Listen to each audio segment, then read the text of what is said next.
Muy buenas noches. El Consejo de Estado le presentó hoy al Gobierno Nacional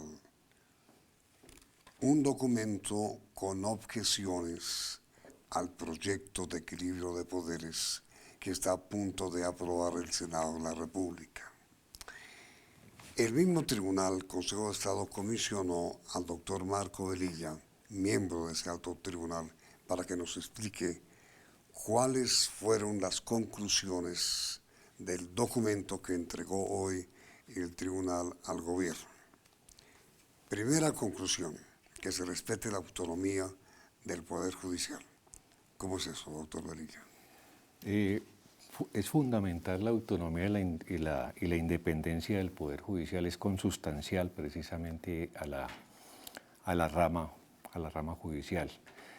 Nosotros pensamos que esa intervención que se puede hacer por parte del Ejecutivo o por parte del Congreso puede colocar en riesgo no solamente esa independencia y esa autonomía, sino que el tema presupuestal, decíamos ahora, es un tema que necesariamente se va a reflejar a partir de la nueva estructura del gobierno de la rama judicial. La reforma al equilibrio de poderes no es una reforma a la justicia. No responde a una reforma de la justicia. No es, pero si hay reforma incluida ahí. Eso precisamente hace que no exista, como se dicen los constitucionalistas, unidad de materia. Artículos como cuáles, doctor Velilla, porque previamente a la entrevista usted me dijo, el Consejo de Estado no comparte lo que propone la reforma con respecto a la elección de procurador. ¿Quién elige hoy el procurador? El procurador lo eligen de candidatos que presentan las Cortes. ¿Y quién lo va a elegir según el proyecto? Y según el proyecto, el procurador va a ser de ternas que presenta el presidente de la República. Y eso ahí se pierde un poco la autonomía, porque viene del presidente. El presidente, precisamente el procurador, se ocupa de los procesos disciplinarios contra todos los funcionarios que son precisamente el Ejecutivo a la cabeza del presidente de la República. Ustedes no están de acuerdo con que se reforme la elección del procurador. La elección del contralor. La elección del contralor, por razones que todos conocemos y los antecedentes que existieron antes de la Constitución del 91, donde hubo muchos de los contralores que posteriormente terminaron detrás de las rejas, se buscó que precisamente se encontrara o se buscara a través de la justicia que dentro de la transparencia puede encontrar con mayor tranquilidad con personas que tengan los perfiles suficientes. ¿Quién elige hoy al contralor? Se elige precisamente de la postulación de las Cortes y lo elige el Congreso de la República. Ahorita, ¿qué proponen?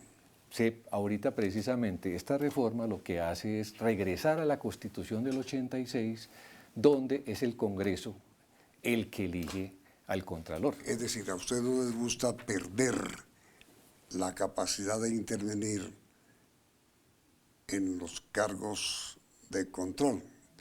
A ver, en esencia, hay quienes son partidarios de que las Cortes no vuelvan a intervenir en la elección de posiciones de ejecutivas.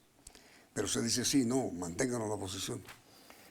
Más que no nos guste o que no queramos intervenir porque precisamente algunos de nosotros ya está terminando el periodo, es que estas reformas tienen que ser hechas hacia el futuro. Entonces, existen mecanismos porque... No, pero digo, es que lo que le quieren quitar a las Cortes es el poder electoral que tienen de designar o ternas o escoger candidatos a los altos cargos de control, procurador, contralor. Aquí existe, hay que distinguir entre postulación y elección. Postulan las Cortes y decide el Congreso. Por eso le digo. Pero existirían remedios, inclusive algunos en estos temas no existe, digamos, una posición absolutamente monolítica. No, pero Pero digo- no faltó quien, digamos, por ejemplo, quien planteara No, pero la, digo- la posibilidad de que se conservara el sistema actual, pero que se hicieran unas inhabilidades e incompatibilidades, diría uno, drásticas para que los que participaron o en la elección o en la postulación no puedan de ninguna manera tocar la nómina o pretender que existan personas al interior de esos organismos de control. Sí, pero ustedes quieren mantener la facultad de poder o integrar ternas o escoger de las ternas. Ese fue el espíritu de la Constitución. Por eso, y ustedes quieren que se mantenga. Nos pareció sano.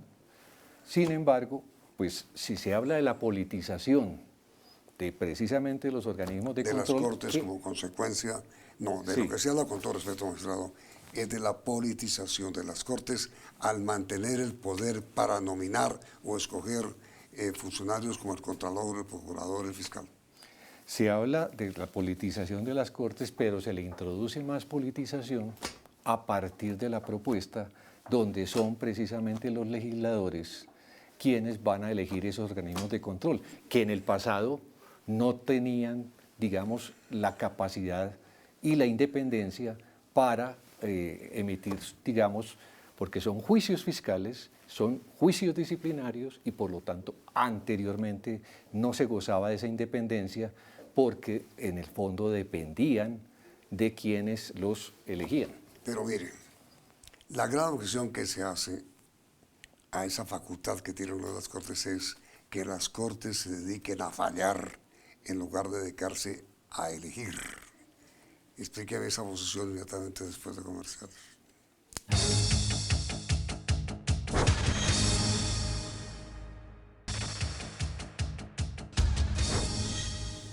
En resumen, doctor Merida, el Consejo de Estado no es partidario de que le quiten a las altas cortes el poder que tienen de intervenir en la elección de los altos dignatarios de control. Yo creo que eso nos es indiferente. Si nos quitan, en realidad, eso, pues de alguna manera va a tener el obstáculo de la sustitución constitucional.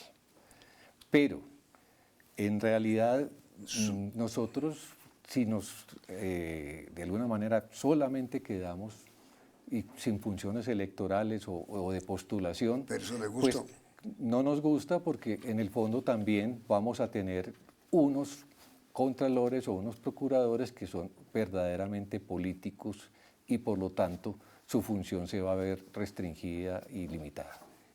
¿Pero por qué llama usted el tribunal más deprimido? En el sentido de que pierde participación en el gobierno mismo de la rama, pierde participación en la postulación de quienes posteriormente van a ir a un concurso y posteriormente a un concurso por oposiciones para ser magistrados. Que ahora lo hará una sala de gobierno. Lo va a hacer la sala de gobierno. ¿Dónde están ustedes? Donde predomina la justicia ordinaria y los perfiles. De hecho, donde predomina la Corte Suprema. Donde predomina la Corte Suprema. Es otro choque de trenes. Ustedes resultaron perjudicados o resultarían. Lo grave es que la postulación para un cargo contencioso administrativo, que es otra, digamos, otra estructura distinta, porque nosotros resolvemos los problemas entre los ciudadanos y el Estado, sí, o entre las entidades del Estado, sean provistos con una mayoría de la Corte Suprema que se refiere fundamentalmente a problemas entre trabajadores a la laboral o contratos entre, digamos, entre iguales en derecho privado. Resumiendo, doctor Reyes, no les gustan de la reforma que les quiten facultades que ustedes tienen hoy y se las trasladen a la Corte Suprema. Más que no nos guste, en un equilibrio de poderes, objetan. En un equilibrio de poderes no podemos estar de acuerdo porque la Corte no ejerce ningún control sobre el gobierno, salvo con los procesos en la sala penal, frente a los congresistas, frente a los funcionarios. Pero desde el punto de vista del día a día, sí, de los abusos que se pueden presentar, de los desvíos de poder, es el contencioso quien realmente tiene que marcar la pauta en un Estado social de derecho. ¿Y dónde lo ven reducido? Lo vemos reducido precisamente en materia de participación en las decisiones. Al estar de alguna manera limitados en las decisiones por la conformación. Al estar limitados en ese aspecto, entonces vamos a tener restricciones de presupuesto porque van a predominar las otras voces que son mayoritarias. ¿Y por qué dijo usted ahora? Realmente el equilibrio de poderes lo que hace con respecto al Poder Judicial es que aumenta el poder del presidente. Por supuesto, en la medida en que el presidente no tenga control, porque se debilita y vamos a hacer con un presupuesto paupérrimo el control de todas estas grandes misiones que nos ha dado la Constitución, por supuesto, entonces va a existir mayor posibilidad de que haya desvíos de poder, abusos de poder, violaciones a la... Y según usted, la reforma les quita ese poder, como se dice, no va a tener control. ¿En dónde lo pierden? Nos debilita desde el punto de vista de nuestra sostenibilidad.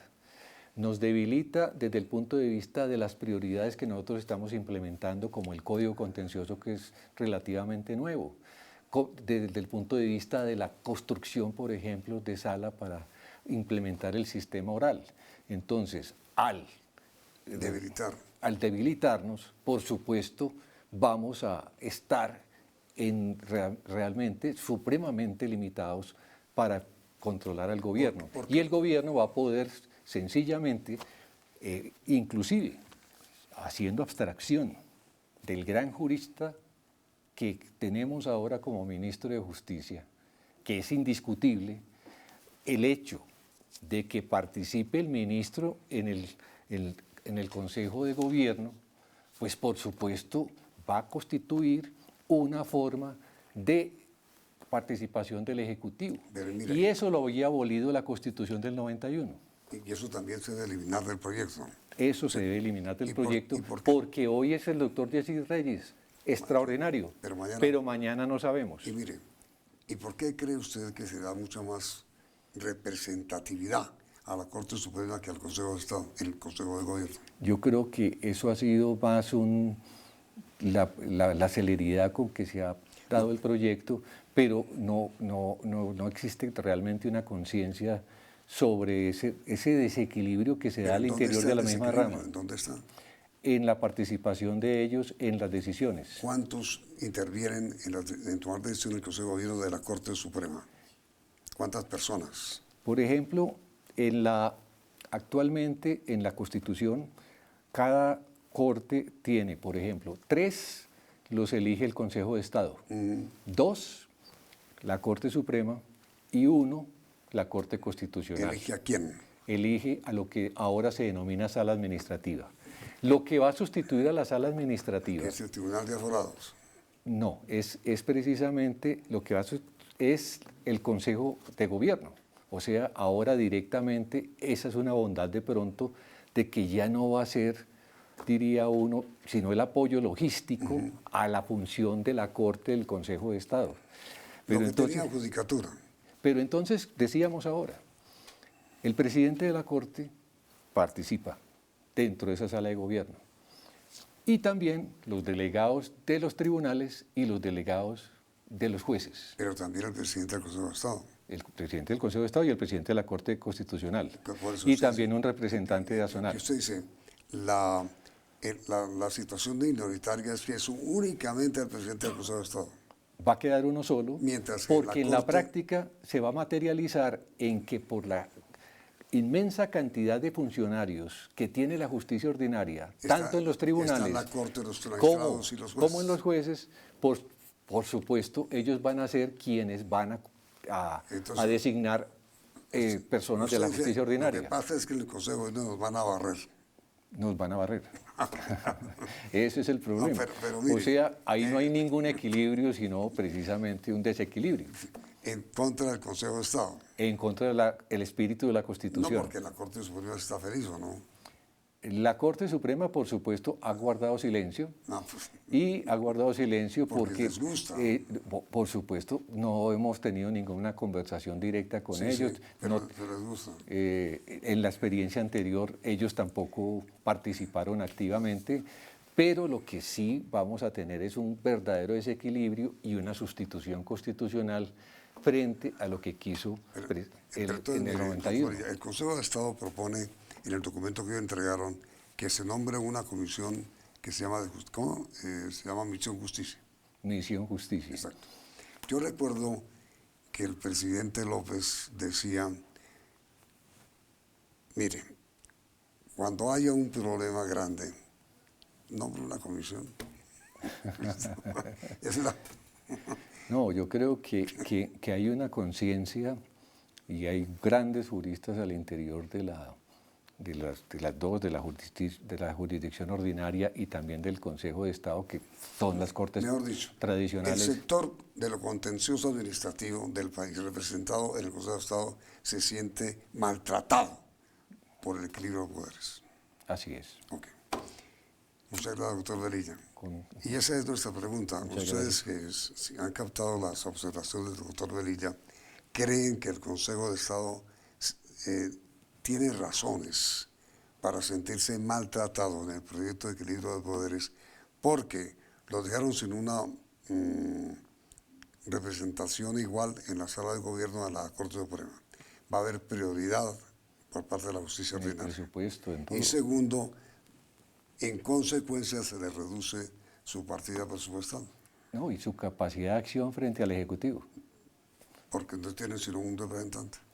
porque no puede tener plantas en propiedad y por lo tanto no va a tener un presupuesto reducido porque otras van a ser las prioridades de la justicia ordinaria, no va a poder implementar el código y adicionalmente de que no puede implementar el código, tampoco va a poder implementar el sistema oral. Quedó muy clara su posición, doctor Velilla. ¿Están ustedes de acuerdo en que el Consejo de Estado, maestro, convienen ustedes con el Consejo de Estado en que el tribunal tiene por qué sentirse maltratado? ¿Sí o no? Respuestas al final de la emisión. Vienen ahora las noticias más importantes del día, emisión central del Noticiero CM.